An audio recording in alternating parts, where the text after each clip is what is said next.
কবি বিৰিঞ্চি কুমাৰ ভট্টাচাৰ্য। মই জানো এদিন নহয় এদিন গান্ধীবাদীৰ বুলেটেৰে ওলাই অহা তপ্তসিংহ বুলেটৰ আঘাতত স্তব্ধ হ'ব মোৰ দেহৰ স্পন্দন।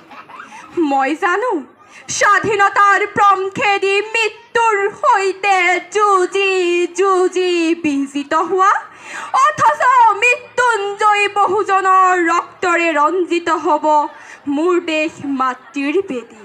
আৰু এনেকৈয়ে উদিত হয় পৰাধীন জাতিৰ আকাশত স্বাধীনতাৰ সুৰুজ। মই জানো সংসদ নামৰ গাহৰিৰ গঁৰালটো ৫৪৭টা গাহৰিয়ে নেৰে বিশ্বৰ দীৰ্ঘতম সংবিধানখনৰ বেথা, য'ত লিখা হোৱা নাই মোৰ দেশৰ স্বাধীনতাৰ কথা। মই জানো আশিক ভাল কামৰ সৈতে সূৰ্যোদয়ৰ কোনো সম্বন্ধ নাই, সূৰ্যাস্তৰ সম্বন্ধ। সেয়েহে বিপ্লৱৰ মহামন্ত্ৰ জাপিয়া মৃত্যু বিপ্লৱৰ পথেৰে ধাপিত হ'লোঁ।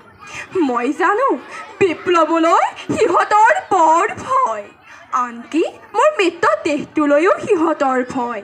জানোচা জনজাগৰণ হয় আৰু এইটো মই জানো লক্ষ্য যদি সুনিৰ্দিষ্ট হয়, উদ্দেশ্য যদি মহৎ হয়, অতিমাত্ৰা ইচ্ছা শক্তি যদি লক্ষ্য প্ৰাপ্তি হয়, তেনেহ'লে এদিন নহয় এদিন উৰিবয়ে উৰিব মোৰ দেশৰ মাটিত স্বাধীনতাৰ পতাকা। ধন্যবাদ।